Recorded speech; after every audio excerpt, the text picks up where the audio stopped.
ಯಾವ ದೇಶವು ಪಿರಮಿಡ್ಗಳಿಗೆ ಹೆಸರುವಾಸಿಯಾಗಿದೆ?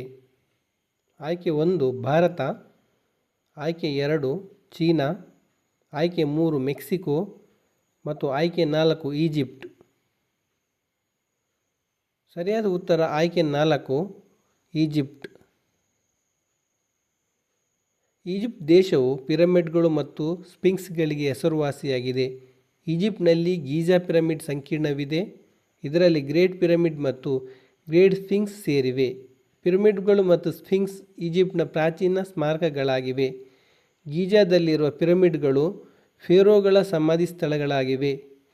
ಸ್ಫಿಂಕ್ಸ್ ಒಂದು ದೊಡ್ಡ ಶಿಲ್ಪವಾಗಿದ್ದು ಮಾನವನ ತಲೆ ಮತ್ತು ಸಿಂಹದ ದೇಹವನ್ನು ಹೊಂದಿದೆ. ಒಬ್ಬ ಸಾರ್ವಜನಿಕ ನೌಕರನು ಸಾರ್ವಜನಿಕ ಕರ್ತವ್ಯಗಳನ್ನು ಮಾಡಲು ವಿಫಲನಾದರೆ ಈ ಕೆಳಗಿನ ಯಾವ ರಿಟ್ಟನ್ನು ನ್ಯಾಯಾಲಯವು ಮಾಡಬಹುದು? ಆಯ್ಕೆ 1 ಸಶಿಯೋರರಿ, ಆಯ್ಕೆ 2 ಹೆಬಿಯಸ್ ಕಾರ್ಪಸ್, ಆಯ್ಕೆ 3 ಮ್ಯಾಂಡಮಸ್ ಮತ್ತು ಆಯ್ಕೆ 4 ಕೊವಾರಂಟೋ. ಸರಿಯಾದ ಉತ್ತರ ಆಯ್ಕೆ 2 ಹೆಬಿಯಸ್ ಕಾರ್ಪಸ್. ಹೆಬಿಯಸ್ ಕಾರ್ಪಸ್ ಅಥವಾ ಅಸಾಮಿ ಹಾಜರಿ ಹುಕುಂ ಇದು ಒಂದು ರಿಟ್ ಅರ್ಜಿ ಅಥವಾ ಕಾನೂನು ಪ್ರಕ್ರಿಯೆಯಾಗಿದ್ದು ಇದರಿಂದ ವ್ಯಕ್ತಿಯೊಬ್ಬನು ಅನ್ಯಾಯಕ್ಕೆ ಅಥವಾ ಇನ್ನೊಬ್ಬ ವ್ಯಕ್ತಿಗೆ ಆಗುತ್ತಿರುವ ಅನ್ಯಾಯವನ್ನು ತಡೆಯಲು ಅಥವಾ ಅದರಿಂದ ಹೊರಬರಲು ಇದನ್ನು ಬಳಸಿಕೊಳ್ಳಬಹುದಾಗಿದೆ. ನ್ಯಾಯ ವ್ಯವಸ್ಥೆಯಿಂದ ಅಥವಾ ವ್ಯಕ್ತಿಗಳಿಂದ ಕಷ್ಟಕ್ಕೀಡಾಗುವುದನ್ನು ಈ ಹೇಬಿಯಸ್ ಕಾರ್ಪಸ್ ದಾವೆಯು ತಪ್ಪಿಸುತ್ತದೆ. ಭಾರತದ ಸಂವಿಧಾನದಲ್ಲಿ ಯಾವ ಅನುಚ್ಛೇದ ಮೂಲಭೂತ ಹಕ್ಕುಗಳನ್ನು ನೀಡಿರುತ್ತದೆ? ಆಯ್ಕೆ 1 36ರಿಂದ 51 ತನಕದ ಅನುಚ್ಛೇದಗಳು, ಆಯ್ಕೆ 2 13ರಿಂದ 36 ತನಕದ ಅನುಚ್ಛೇದಗಳು, ಆಯ್ಕೆ 3 12ರಿಂದ 35 ತನಕದ ಅನುಚ್ಛೇದಗಳು ಮತ್ತು ಆಯ್ಕೆ 4 14ರಿಂದ 35 ತನಕದ ಅನುಚ್ಛೇದಗಳು.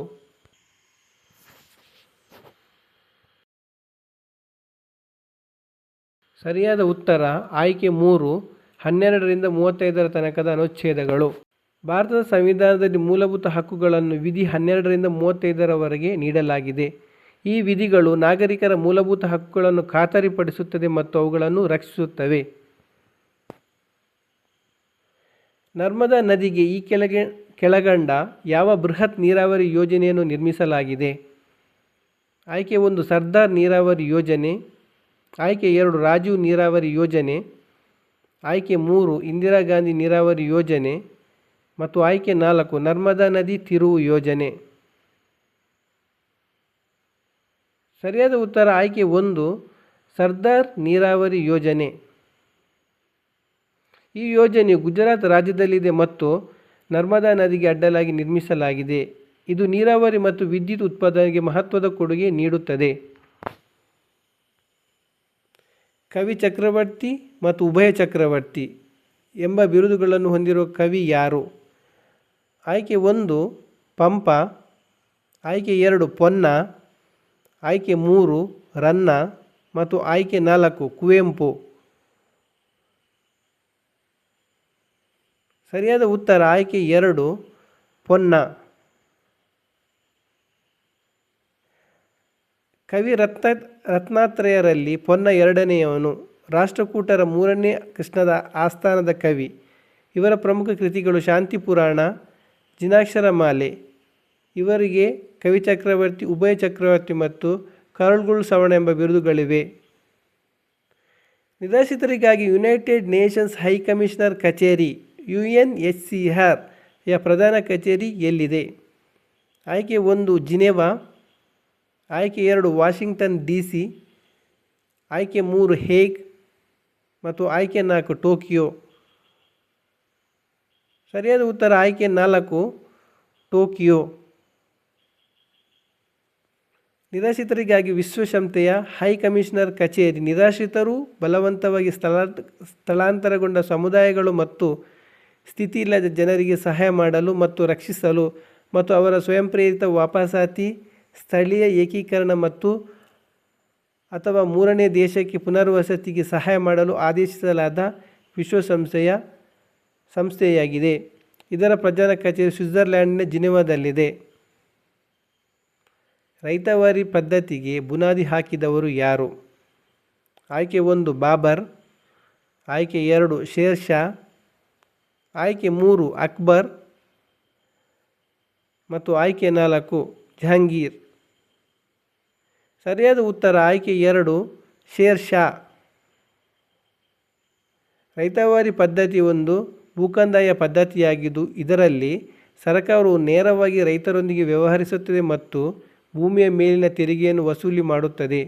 ಈ ಪದ್ಧತಿಯಲ್ಲಿ ಜಮೀನ್ದಾರರಂತಹ ಮಧ್ಯವರ್ತಿಗಳಿಲ್ಲದೆ ರೈತರೇ ಭೂಮಿಯ ಮಾಲೀಕರಾಗಿರುತ್ತಾರೆ ಮತ್ತು ಸರ್ಕಾರಕ್ಕೆ ನೇರವಾಗಿ ತೆರಿಗೆ ಪಾವತಿಸುತ್ತಾರೆ. ಭಾರತದಲ್ಲಿ ಪ್ರತಿ ವರ್ಷ ಯಾವ ದಿನದಂದು ಆಯುಷ್ಮಾನ್ ಭಾರತ ದಿವಸವನ್ನು ಆಚರಿಸಲಾಗುತ್ತದೆ? ಆಯ್ಕೆ 1 ಏಪ್ರಿಲ್ 30, ಆಯ್ಕೆ 2 ಏಪ್ರಿಲ್ 1, ಆಯ್ಕೆ 3 ಏಪ್ರಿಲ್ 26 ಮತ್ತು ಆಯ್ಕೆ 4 ಏಪ್ರಿಲ್ 28. ಸರಿಯಾದ ಉತ್ತರ ಆಯ್ಕೆ 1 ಏಪ್ರಿಲ್ 30. ಆಯುಷ್ಮಾನ್ ಭಾರತ ಯೋಜನೆಯ ಪ್ರಯೋಜನಗಳ ಬಗ್ಗೆ ಜಾಗೃತಿ ಮೂಡಿಸಲು ಪ್ರತಿ ವರ್ಷ ಏಪ್ರಿಲ್ 30ರಂದು ಆಯುಷ್ಮಾನ್ ಭಾರತ್ ದಿವಸವನ್ನು ಆಚರಿಸಲಾಗುತ್ತದೆ. ಇದು ಭಾರತದ ಅತಿದೊಡ್ಡ ಆರೋಗ್ಯ ರಕ್ಷಣಾ ಯೋಜನೆಗಳಲ್ಲಿ ಒಂದಾಗಿವೆ. ಎಲ್ಲರಿಗೂ ಸುಲಭವಾಗಿ ಸಿಗುವ ಆರೋಗ್ಯ ಸೇವೆಯ ಮಹತ್ವವನ್ನು ಈ ದಿನ ಎತ್ತಿ ತೋರಿಸುತ್ತದೆ ಮತ್ತು ಉಚಿತ ಆರೋಗ್ಯ ವಿಮೆ ಮತ್ತು ಗುಣಮಟ್ಟದ ವೈದ್ಯಕೀಯ ಸೇವೆಗಳೊಂದಿಗೆ ಬಡ ಮತ್ತು ಹಿಂದುಳಿದ ಕುಟುಂಬಗಳನ್ನು ತಲುಪುವ ಗುರಿಯನ್ನು ಹೊಂದಿದೆ.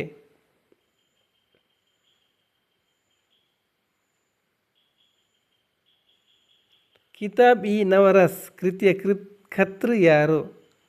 ಆಯ್ಕೆ 1 1ನೇ ಮಹಮ್ಮದ್ ಶಾ, ಆಯ್ಕೆ 2 2ನೇ ಮಹಮ್ಮದ್ ಶಾ, ಆಯ್ಕೆ 3 1ನೇ ಇಬ್ರಾಹಿಂ ಮತ್ತು ಆಯ್ಕೆ 4 2ನೇ ಇಬ್ರಾಹಿಂ ಆದಿಲ್ ಶಾ. ಸರಿಯಾದ ಉತ್ತರ ಆಯ್ಕೆ 4 2ನೇ ಇಬ್ರಾಹಿಂ ಆದಿಲ್ ಶಾ. ಕಿತಾಬ್-ಇ-ನವರಸ್ ಕೃತಿಯ ಕರ್ತೃ 2ನೇ ಇಬ್ರಾಹಿಂ ಆದಿಲ್ ಶಾ. ಈ ಕೃತಿಯು ಉರ್ದು ಗೀತೆಗಳ ಸಂಗ್ರಹವಾಗಿದ್ದು ಇಬ್ರಾಹಿಂ ಆದಿಲ್ ಶಾ II ಇವರ ರಚನೆಯಾಗಿದೆ. ಇದನ್ನು ಕನ್ನಡಕ್ಕೆ ಭಾವಾನುವಾದ ಸಹಿತ ಸಂಗ್ರಹಿಸಲಾಗಿದೆ ಮತ್ತು ಹಿಂದೂಸ್ತಾನಿ ಗಾಯನದ ರಾಗಗಳಿಗೆ ಅಳವಡಿಸಲಾದ ಗೀತೆಗಳನ್ನು ಒಳಗೊಂಡಿದೆ. ಅರ್ಜಿತ ಗುಣಲಕ್ಷಣಗಳ ಆನುವಂಶೀಯತೆ ಸಿದ್ಧಾಂತವನ್ನು ಮಂಡಿಸಿದವರು ಯಾರು? ಆಯ್ಕೆ 1 ಲೂಯಿ ಪ್ಯಾಸ್ಚರ್, ಆಯ್ಕೆ 2 ಚಾರ್ಲ್ಸ್ ಡಾರ್ವಿನ್, ಆಯ್ಕೆ 3 ಲಾಮಾರ್ಕ್ ಮತ್ತು ಆಯ್ಕೆ 4 ಒಪ್ಯಾರಿನ್. ಸರಿಯಾದ ಉತ್ತರ ಆಯ್ಕೆ 3 ಲಾಮಾರ್ಕ್. ಲಾಮಾರ್ಕ್ನವರ ಸಿದ್ಧಾಂತದ ಪ್ರಕಾರ ಜೀವಿಯು ಜೀವನದುದ್ದಕ್ಕೂ ಪಡೆದ ಗುಣಲಕ್ಷಣಗಳು ಅವುಗಳ ಸಂತತಿಗೆ ಹರಡುತ್ತದೆ. ಒಂದು ಜೀವಿಯು ತನ್ನ ಜೀವಿತಾವಧಿಯಲ್ಲಿ ಬಳಕೆ ಅಥವಾ ಬಳಕೆಯ ಮೂಲಕ ಪೋಷಕ ಜೀವಿ ಸ್ವಾಧೀನಪಡಿಸಿಕೊಂಡಿರುವ ತನ್ನ ಸಂತತಿಯ ಭೌತಿಕ ಗುಣಲಕ್ಷಣಗಳಿಗೆ ರವಾನಿಸಬಹುದು ಎಂಬ ಕಲ್ಪನೆಯಾಗಿದೆ. ಭಾರತದಲ್ಲಿ ಕ್ರೀಡೆಗಳಿಗೆ ಇರುವ ಅತ್ಯುನ್ನತ ಆಡಳಿತ ಮಂಡಳಿ ಯಾವುದು? ಆಯ್ಕೆ 1 ಭಾರತೀಯ ಒಲಿಂಪಿಕ್ ಅಸೋಸಿಯೇಷನ್, 2 ಭಾರತೀಯ ಕ್ರಿಕೆಟ್ ನಿಯಂತ್ರಣ ಮಂಡಳಿ BCCI, ಆಯ್ಕೆ 3 ಭಾರತೀಯ ಕ್ರೀಡಾ ಪ್ರಾಧಿಕಾರ SAI ಮತ್ತು ಆಯ್ಕೆ 4 ಯುವ ವ್ಯವಹಾರ ಮತ್ತು ಕ್ರೀಡಾ ಸಚಿವಾಲಯ. ಸರಿಯಾದ ಉತ್ತರ ಆಯ್ಕೆ 4 ಯುವ ವ್ಯವಹಾರ ಮತ್ತು ಕ್ರೀಡಾ ಸಚಿವಾಲಯ. ಭಾರತದಲ್ಲಿ ಕ್ರೀಡೆಯನ್ನು ಉತ್ತೇಜಿಸಲು ಮತ್ತು ಅಭಿವೃದ್ಧಿಪಡಿಸಲು ಯುವ ವ್ಯವಹಾರಗಳು ಮತ್ತು ಕ್ರೀಡಾ ಸಚಿವಾಲಯವು ವಿವಿಧ ಕಾರ್ಯಕ್ರಮಗಳನ್ನು ಮತ್ತು ಯೋಜನೆಗಳನ್ನು ಜಾರಿಗೊಳಿಸುತ್ತದೆ. ಕ್ರೀಡೆಯಲ್ಲಿನ ಅತ್ಯುನ್ನತ ಸಾಧನೆಗಳನ್ನು ಗುರುತಿಸಿ ಪ್ರೋತ್ಸಾಹಿಸುತ್ತದೆ ಮತ್ತು ರಾಷ್ಟ್ರೀಯ ಮತ್ತು ಅಂತಾರಾಷ್ಟ್ರೀಯ ಕ್ರೀಡಾಕೂಟಗಳಲ್ಲಿ ಭಾಗವಹಿಸಲು ಕ್ರೀಡಾಪಟುಗಳಿಗೆ ಬೆಂಬಲ ನೀಡುತ್ತದೆ.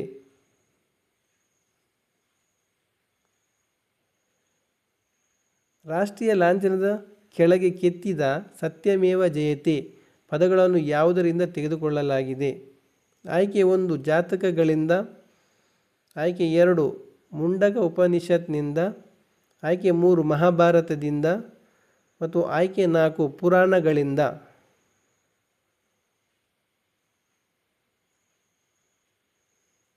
ಸರಿಯಾದ ಉತ್ತರ ಆಯ್ಕೆ 2 ಮುಂಡಕ ಉಪನಿಷತ್ನಿಂದ. ಕರ್ನಾಟಕದ ಹಾಸನ ಜಿಲ್ಲೆಯಲ್ಲಿರುವ ಇಸ್ರೋ ಘಟಕದಲ್ಲಿ ಯಾವುದಕ್ಕೆ ಸಂಬಂಧಿಸಿದ ಕಾರ್ಯಾಚರಣೆ ನಡೆಯುತ್ತದೆ? ಆಯ್ಕೆ 1 ಉಡಾವಣೆಯ ನಂತರದ ಕಾರ್ಯಾಚರಣೆಗಳು. ಆಯ್ಕೆ 2 ಉಡಾವಣಾ ವಾಹನದ ಅಭಿವೃದ್ಧಿ. ಆಯ್ಕೆ 3 ಉಪಗ್ರಹಗಳ ವಿನ್ಯಾಸ ಮತ್ತು ನಿರ್ಮಾಣ. ಆಯ್ಕೆ 4 ಅಂತರಿಕ್ಷ ಅನ್ವಯ ಕಾರ್ಯಕ್ರಮಗಳ ವಿನ್ಯಾಸ.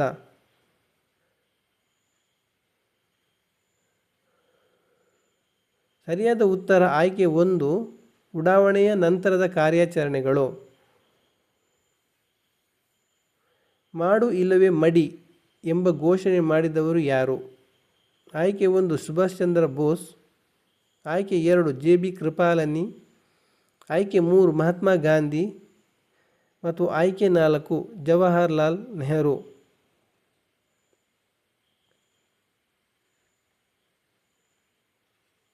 ಸರಿಯಾದ ಉತ್ತರ ಆಯ್ಕೆ 3 ಮಹಾತ್ಮ ಗಾಂಧಿ. ಕ್ವಿಟ್ ಇಂಡಿಯಾ ಚಳವಳಿಯಲ್ಲಿ ಭಾರತದಲ್ಲಿ ಒಂದು ಬೃಹತ್ ವಸಾಹತುಶಾಹಿ ವಿರೋಧಿ ಹೋರಾಟವಾಗಿದ್ದು, ಈ ಚಳವಳಿಯ ಸಮಯದಲ್ಲಿ ಮಾಡು ಇಲ್ಲವೇ ಮಡಿ ಎಂಬ ಮಂತ್ರವನ್ನು ನೀಡಿದ ಮಹಾತ್ಮ ಗಾಂಧಿಯವರ ನೇತೃತ್ವದಲ್ಲಿ ಆಗಸ್ಟ್ 8, 1942ರಂದು ಪ್ರಾರಂಭವಾಯಿತು.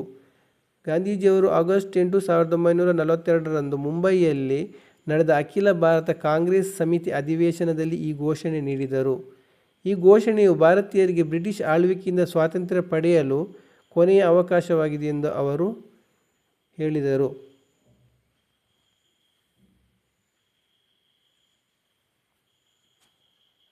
ಸಾವಿರದ 1913ರಲ್ಲಿ ಗದರ್ ಪಕ್ಷ ಸ್ಥಾಪಿಸಿದ ಕ್ರಾಂತಿಕಾರಿ ಯಾರು? ಆಯ್ಕೆ 1 ರಾಸ್ ಬಿಹಾರಿ ಬೋಸ್. ಆಯ್ಕೆ 2 ಸೂರ್ಯಸೇನ ದತ್ತ. ಆಯ್ಕೆ 3 ಲಾಲಾ ದಯಾಳ್ ಮತ್ತು ಆಯ್ಕೆ 4 VD ಸಾವರ್ಕರ್. ಸರಿಯಾದ ಉತ್ತರ ಆಯ್ಕೆ 3 ಲಾಲಾ ದಯಾಳ್. 1913ರಲ್ಲಿ ಗದರ್ ಪಕ್ಷವನ್ನು ಸ್ಥಾಪಿಸಿದ ಪ್ರಮುಖ ಕ್ರಾಂತಿಕಾರಿ ಲಾಲ್ ದಯಾಳ್ ಅವರು ಅಮೆರಿಕದಲ್ಲಿ ಈ ಪಕ್ಷವನ್ನು ಸಂಘಟಿಸಿದರು ಮತ್ತು ಗದರ್ ಪತ್ರಿಕೆಯನ್ನು ಪ್ರಾರಂಭಿಸಿದರು. ಇದು ಬ್ರಿಟಿಷ್ ಆಡಳಿತದ ವಿರುದ್ಧ ಕ್ರಾಂತಿಕಾರಿ ವಿಚಾರಗಳನ್ನು ಹರಡಿತು. ಮಾನವ ದೇಹದಲ್ಲಿ ಯಾವ ಅಂಗವು ಪಿತ್ತರಸದ ಸ್ರವಿಕೆಯನ್ನು ಕಾರಣವಾಗಿದೆ? ಆಯ್ಕೆ 1 ಯಕೃತ್ತು. ಆಯ್ಕೆ 2 ಮೂತ್ರಪಿಂಡಗಳು. ಆಯ್ಕೆ 3 ಗುಲ್ಮ ಮತ್ತು ಆಯ್ಕೆ 4 ಹೊಟ್ಟೆ. ಸರಿಯಾದ ಉತ್ತರ ಆಯ್ಕೆ 1 ಯಕೃತ್ತು. ಮಾನವ ದೇಹದಲ್ಲಿ ಪಿತ್ತರಸದ ಸ್ರವಿಸುವಿಕೆಗೆ ಯಕೃತ್ತು ಕಾರಣವಾಗಿದೆ. ಯಕೃತ್ತು ಪಿತ್ತರಸವನ್ನು ಉತ್ಪಾದಿಸುತ್ತದೆ ಮತ್ತು ಅದನ್ನು ಪಿತ್ತರಸ ನಾಳಗಳ ಮೂಲಕ ಪಿತ್ತಕೋಶಕ್ಕೆ ಕಳುಹಿಸುತ್ತದೆ. ಪಿತ್ತಕೋಶವು ಪಿತ್ತರಸವನ್ನು ಸಂಗ್ರಹಿಸುತ್ತದೆ ಮತ್ತು ಊಟದ ನಂತರ ಅದನ್ನು ಸಣ್ಣ ಕರುಳಿಗೆ ಬಿಡುಗಡೆ ಮಾಡುತ್ತದೆ. ಟರ್ನ್ ಓವರ್ನ ಆಧಾರದ ಮೇಲೆ ದೇಶದ ಅತಿ ದೊಡ್ಡ ಸ್ಟಾಕ್ ಎಕ್ಸ್ಚೇಂಜ್ ಯಾವುದು? ಆಯ್ಕೆ 1 ನ್ಯಾಷನಲ್ ಸ್ಟಾಕ್ ಎಕ್ಸ್ಚೇಂಜ್. ಆಯ್ಕೆ 2 ಮುಂಬೈ ಸ್ಟಾಕ್ ಎಕ್ಸ್ಚೇಂಜ್. ಆಯ್ಕೆ 3 ಕೋಲ್ಕತ್ತಾ ಸ್ಟಾಕ್ ಎಕ್ಸ್ಚೇಂಜ್ ಮತ್ತು ಆಯ್ಕೆ 4 ಬೆಂಗಳೂರು ಸ್ಟಾಕ್ ಎಕ್ಸ್ಚೇಂಜ್. ಸರಿಯಾದ ಉತ್ತರ ಆಯ್ಕೆ 2 Mumbai stock exchange. Bombay stock exchange ಅಥವಾ BSE ಎಂದು ಕರೆಯಲ್ಪಡುವ BSE ಲಿಮಿಟೆಡ್ ಮುಂಬೈ ಮೂಲದ ಭಾರತೀಯ ಷೇರು ವಿನಿಮಯ ಕೇಂದ್ರವಾಗಿದೆ. 1875ರಲ್ಲಿ ಸ್ಥಾಪನೆಯಾದ ಇದು ಏಷ್ಯಾದ ಅತ್ಯಂತ ಹಳೆಯ ಷೇರು ವಿನಿಮಯ ಕೇಂದ್ರವಾಗಿದೆ ಮತ್ತು ವಿಶ್ವದ 10ನೇ ಹಳೆಯದು. ಇದು ಒಟ್ಟು ಮಾರುಕಟ್ಟೆ ಬಂಡವಾಳೀಕರಣದಿಂದ ವಿಶ್ವದ 6ನೇ ಅತಿದೊಡ್ಡ ಷೇರು ವಿನಿಮಯ ಕೇಂದ್ರವಾಗಿದ್ದು, ಮೇ 2024ರಲ್ಲಿ $5 ಟ್ರಿಲಿಯನ್ ಮೀರಿದೆ. ಶ್ರೀ ಭೀಮ್ಸೇನ್ ಜೋಶಿ ಅವರು ಪ್ರಖ್ಯಾತ ಯಾವ ಶಾಸ್ತ್ರೀಯ ಸಂಗೀತ ಗಾಯಕರು?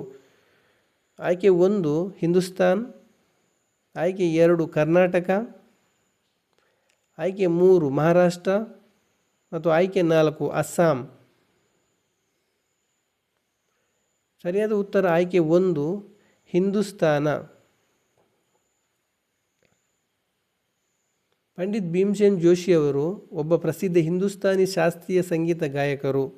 ಅವರು ಭಾರತ ರತ್ನ ಪ್ರಶಸ್ತಿ ಪಡೆದ ಮೊದಲ ಹಿಂದೂಸ್ತಾನಿ ಸಂಗೀತ ಗಾಯಕರು. ಅವರು ಫೆಬ್ರವರಿ 4, 1922ರಂದು ಗದಗ ಜಿಲ್ಲೆಯ ರೋಣ ತಾಲೂಕಿನ ಹೊಂಬಳ ಗ್ರಾಮದಲ್ಲಿ ಜನಿಸಿದರು.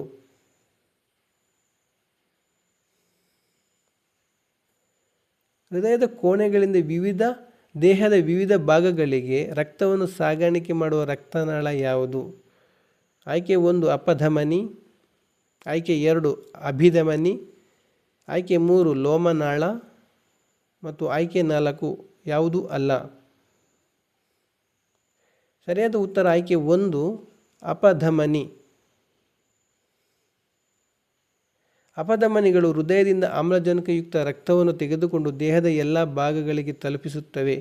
ಅಪಧಮನಿಗಳು ರಕ್ತ ಪರಿಚಲನೆಯ ವ್ಯವಸ್ಥೆಯ ಒಂದು ಭಾಗವಾಗಿದೆ. ರಕ್ತ ಪರಿಚಲನಾ ವ್ಯವಸ್ಥೆಯು ಎಲ್ಲ ಜೀವಕೋಶಗಳಿಗೆ ಆಮ್ಲಜನಕ ಮತ್ತು ಪೌಷ್ಟಿಕಾಂಶ ವಿತರಣೆ ಜೊತೆಗೆ ಇಂಗಾಲದ ಡೈಆಕ್ಸೈಡ್ ಮತ್ತು ತ್ಯಾಜ್ಯ ಉತ್ಪನ್ನಗಳ ತೆಗೆಯುವಿಕೆ, ಅನುಕೂಲತಮ pH ಅನ್ನು ಕಾಪಾಡುವುದು ಮತ್ತು ಪ್ರೋಟೀನ್ಗಳು ಹಾಗೂ ಪ್ರತಿರಕ್ಷಾ ವ್ಯವಸ್ಥೆಯ ಜೀವಕೋಶಗಳ ಪರಿಚಲನೆಗೆ ಜವಾಬ್ದಾರವಾಗಿದೆ. ಖಣ್ವಾ ಕದನದಲ್ಲಿ ಬಾಬರ್ನೊಂದಿಗೆ ಹೋರಾಡಿದ ರಜಪೂತ ದೊರೆ ಯಾರು?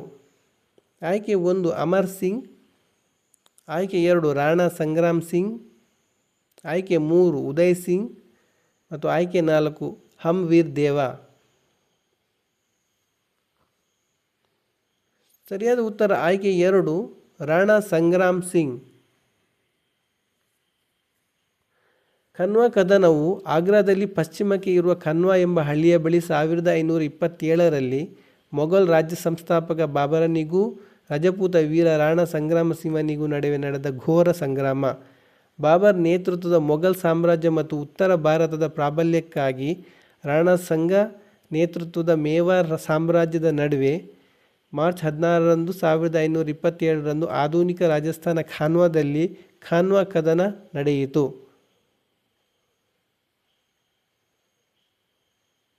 ಯಾವ ಪ್ರಾಣಿಯನ್ನು ಮರುಭೂಮಿಯ ಹಡಗು ಎಂದು ಕರೆಯಲಾಗುತ್ತದೆ? ಆಯ್ಕೆ 1 ನಾಯಿ, ಆಯ್ಕೆ 2 ಒಂಟೆ, ಆಯ್ಕೆ 3 ಬೆಕ್ಕು ಮತ್ತು ಆಯ್ಕೆ 4 ಜಿರಾಫೆ. ಸರಿಯಾದ ಉತ್ತರ ಆಯ್ಕೆ 2 ಒಂಟೆ. ಒಂಟೆಗಳನ್ನು ಮರುಭೂಮಿಯ ಹಡಗು ಎಂದು ಕರೆಯಲಾಗುತ್ತದೆ ಏಕೆಂದರೆ ಅವು ಮರುಭೂಮಿಯಲ್ಲಿ ಸುಲಭವಾಗಿ ಪ್ರಯಾಣಿಸಲು ಸಹಾಯ ಮಾಡುವ ಹಲವು ವಿಶಿಷ್ಟ ಲಕ್ಷಣಗಳನ್ನು ಹೊಂದಿದೆ. ಮರುಭೂಮಿಯಲ್ಲಿ ಜೀವನಕ್ಕೆ ಅವು ಹೊಂದಿಕೊಂಡಿರುತ್ತದೆ ಮತ್ತು ನೀರು ಮತ್ತು ಆಹಾರವಿಲ್ಲದೆ ದೀರ್ಘಕಾಲ ಬದುಕಬಲ್ಲದು. ಒಂಟೆಯ ಕಾಲುಗಳು ಮರಳಿನಲ್ಲಿ ನಡೆಯಲು ಅನುಕೂಲಕರವಾಗಿದೆ ಮತ್ತು ಅದರ ಗೂನಿನಲ್ಲಿ ನೀರು ಮತ್ತು ಕೊಬ್ಬನ್ನು ಸಂಗ್ರಹಿಸುತ್ತದೆ. ತನ್ನ ಮೂಲಭೂತ ಹಕ್ಕುಗಳ ಉಲ್ಲಂಘನೆ ಆದವೆಂದು ಭಾರತೀಯ ಪ್ರಜೆಯೊಬ್ಬ ಸುಪ್ರೀಂ ಕೋರ್ಟ್ಗೆ ಯಾವ ವಿಧಿಯನ್ವಯ ಅರ್ಜಿ ಸಲ್ಲಿಸಬಹುದು? ಆಯ್ಕೆ 1 ವಿಧಿ 19, ಆಯ್ಕೆ 2 ವಿಧಿ 32, ಆಯ್ಕೆ 3 ವಿಧಿ 34, ಆಯ್ಕೆ 4 ವಿಧಿ 21.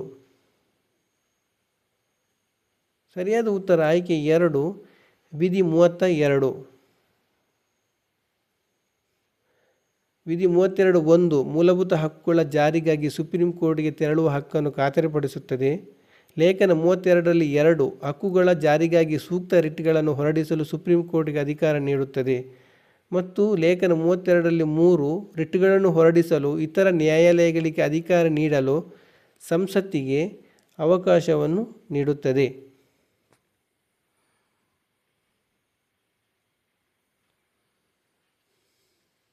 ಕರ್ನಾಟಕದ ಪ್ರಸಿದ್ಧ ಕರುನಾಡು ಎಂಬ ಪದವನ್ನು ಸೃಷ್ಟಿಸಿದವರು ಯಾರು? ಆಯ್ಕೆ 1 ಕುವೆಂಪು, ಆಯ್ಕೆ 2 ದ ರಾ ಬೇಂದ್ರೆ, ಆಯ್ಕೆ 3 ಆಲೂರು ವೆಂಕಟರಾವ್, ಆಯ್ಕೆ 4 ಶಿವರಾಮ್ ಕಾರಂತ್. ಸರಿಯಾದ ಉತ್ತರ ಆಯ್ಕೆ 3 ಆಲೂರು ವೆಂಕಟರಾವ್. ಕರ್ನಾಟಕದ ಪ್ರಸಿದ್ಧ ಕರುನಾಡು ಎಂಬ ಪದವನ್ನು ಆಲೂರು ವೆಂಕಟರಾವ್ ಅವರು ಸೃಷ್ಟಿಸಿದರು. ಅವರನ್ನು ಕರ್ನಾಟಕದ ಏಕೀಕರಣದ ಪಿತಾಮಹ ಎಂದು ಕರೆಯಲಾಗುತ್ತದೆ. ಕರ್ನಾಟಕದ ಪ್ರಸಿದ್ಧ ಮೃಗಾಲಯ ಮೈಸೂರು ಝೂ ನ ಮೂಲ ಹೆಸರೇನು?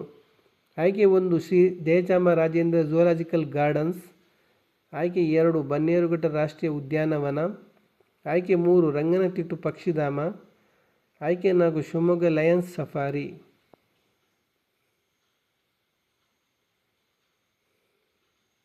ಸರಿಯಾದ ಉತ್ತರ ಆಯ್ಕೆ 1 Chamarajendra zoological gardens. Chamarajendra zoological gardens ಕರ್ನಾಟಕದ ಪ್ರಸಿದ್ಧ ಮೈಸೂರು ಝೂನ ಮೂಲ ಹೆಸರು. ಚಾಮರಾಜೇಂದ್ರ ಝೂಲಾಜಿಕಲ್ ಗಾರ್ಡನ್ಸ್ ಇದನ್ನು 1892ರಲ್ಲಿ ಸ್ಥಾಪಿಸಲಾಯಿತು. ಮೈಸೂರು ಮೃಗಾಲಯ ಎಂದೇ ಜನಪ್ರಿಯವಾಗಿರುವ ಚಾಮರಾಜೇಂದ್ರ ಮೃಗಾಲಯವು ಮೈಸೂರಿನ ಹಿಂದಿನ ಆಡಳಿತಗಾರರಾದ ಚಾಮರಾಜೇಂದ್ರ ಒಡೆಯರ್ ಬಹದ್ದೂರ್ ಅವರು ಸ್ಥಾಪಿಸಿದ ದೇಶದ ಅತ್ಯಂತ ಹಳೆಯ ಮೃಗಾಲಯಗಳಲ್ಲಿ ಒಂದಾಗಿದೆ. ಮೈಸೂರು ಮೃಗಾಲಯವು ಅದರ ನಿಖರವಾದ ಯೋಜನೆ, ಸ್ವಚ್ಛತೆ, ಅಳಿವಿನಂಚಿನಲ್ಲಿರುವ ಪ್ರಭೇದಗಳ ಸಂರಕ್ಷಣೆ, ಪ್ರಪಂಚದಾದ್ಯಂತ ವಿಲಕ್ಷಣ ಪ್ರಾಣಿಗಳಿಗೆ ಆಶ್ರಯ ಮತ್ತು ಬಂಧಿತ ಪ್ರಾಣಿಗಳಿಗೆ ನೈಸರ್ಗಿಕ ಆವಾಸಸ್ಥಾನದ ಮನೋರಂಜನೆಗೆ ಹೆಸರುವಾಸಿಯಾಗಿದೆ. ಈ ಕೆಳಗಿನವುಗಳಲ್ಲಿ ಬಂಗಾಳದ ಮೊದಲ ಕ್ರಾಂತಿಕಾರಿ ಸಂಘಟನೆ ಯಾವುದು?